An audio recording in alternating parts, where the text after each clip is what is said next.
Well, I grew up in harsh conditions, and it's always a question of, how do you make conditions better?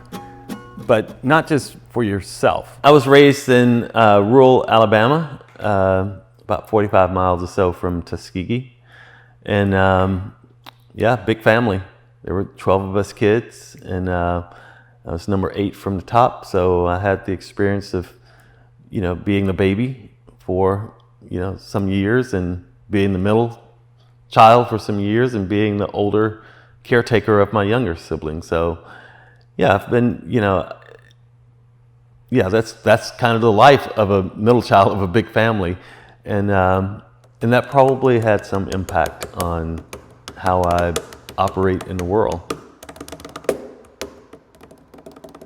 My experience informed the conditions that I was, it informed my way of looking at the world and seeing it as a place that was full of injustices. And so to think about it only in the sense of, how to gain justice for oneself and one's family is, that's one way to do it. But actually, as we all know, Martin Luther King says, injustice is anywhere is a threat to justice everywhere. And so that kind of informed my thinking that, you don't have to look at it from the narrow perspective of yourself, but just look at it from the broader context in terms of how do you create an environment and a context for justice.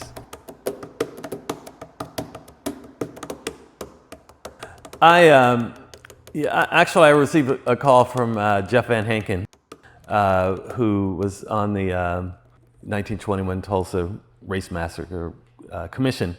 And apparently they had been discussing having some kind of art component to the centennial. And he suggested that they talk to me. And, I knew about the Tulsa Massacre a little bit, not a lot. But when I was invited to come to talk to them about the centennial, I did do a little research, to kind of get a real sense of what I was going to see or going to experience or to talk about. And, in the history of the Tulsa Massacre became much more clear to me during that time, because I did some research on it. But what was, from the massacre side, but what was really captured me the most was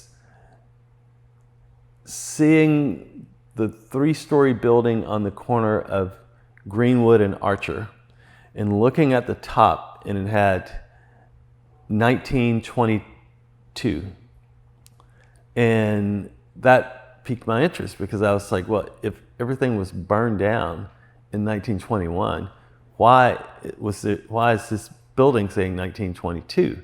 And that's when I was informed that people actually went back and rebuilt their community, and quickly. That was from 1921 to 1922. Somebody had already rebuilt a 3-story building there on that corner.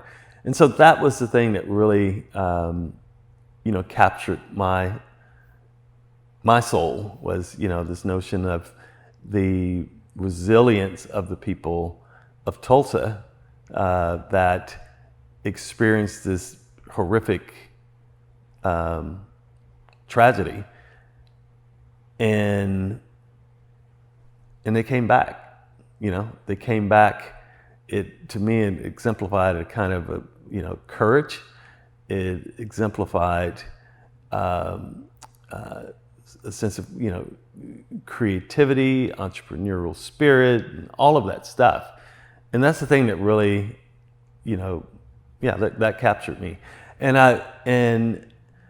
And for the massacre to be approaching a centennial, it also says something about the people that were living in Tulsa now, that somehow, despite the odds, they managed to keep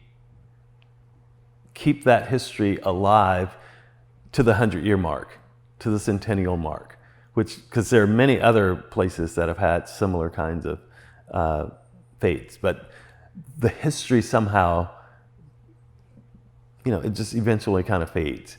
But the people of Tulsa didn't let it go. And I thought that was something that was, worth, worth exploring and trying to gain some sense of understanding and also to celebrate it.